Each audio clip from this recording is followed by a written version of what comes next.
तील हंगाम संपल्यानंतर ग्रामदैवत असलेल्या ठिकाणी जत्रा उरूस भरवून याचं आयोजन केलं जातं। महाराष्ट्रात काही ठिकाणी बैलगाडा शर्यतीला छकडा किंवा शंकरपट असं सुद्धा म्हणतात। अशा या बैलगाडा शर्यतीवर 2011 मध्ये बंदी आणली गेली होती। प्रकरण न्यायालयात गेले।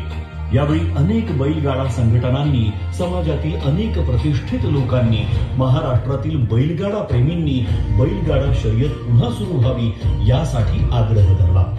न्यायालयात, संसदेत, विधान भवनात, रस्त्यावर येऊन लढा दिला गेला। त्याला यश सुद्धा प्राप्त झालं आणि बैलगाडा शर्यतीवरील बंदी यंदा सशर्त हटवण्यात आली। यात एक नाव सर्वांच्या समोर सतत आलं, ते म्हणजे सन्माननीय खासदार डॉक्टर श्री अमोल कोल्हे साहेब। स्वराज्य रक्षक छत्रपती संभाजी महाराजांच्या भूमिकेतून फक्त महाराष्ट्राच्या घराघरात नव्हे तर 7 समुद्रापार 157 देशात पोहोचलेल्या आणि नंतर देशाच्या सक्रिय राजकारणात आपला ठसा उमटवणाऱ्या सन्माननीय डॉक्टर श्री अमोल कोल्हे साहेबांनी संसदेत यावर आवाज उठवला। बैलगाडा शर्यत फक्त मनोरंजनाचं साधन नसून त्यामुळे उपलब्ध होणाऱ्या रोजगारावर त्यांनी सरकारचं लक्ष वेधलं।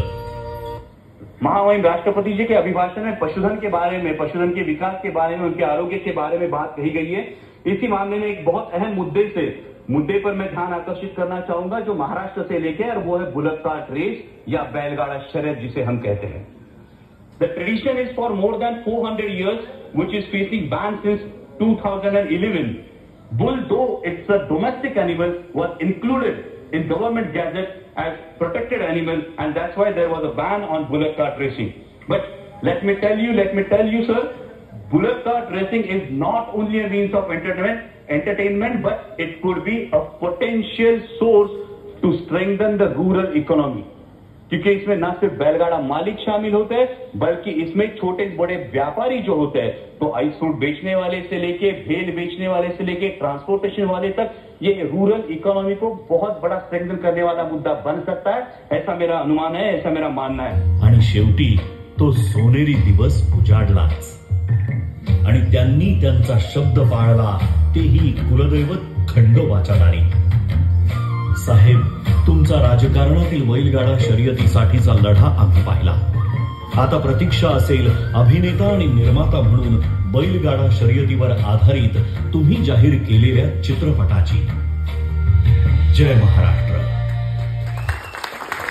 एकदा जोरदार टाळ्या खासदार डॉक्टर अमोल कोल्हे सरांसाठी झाल्या पाहिजे।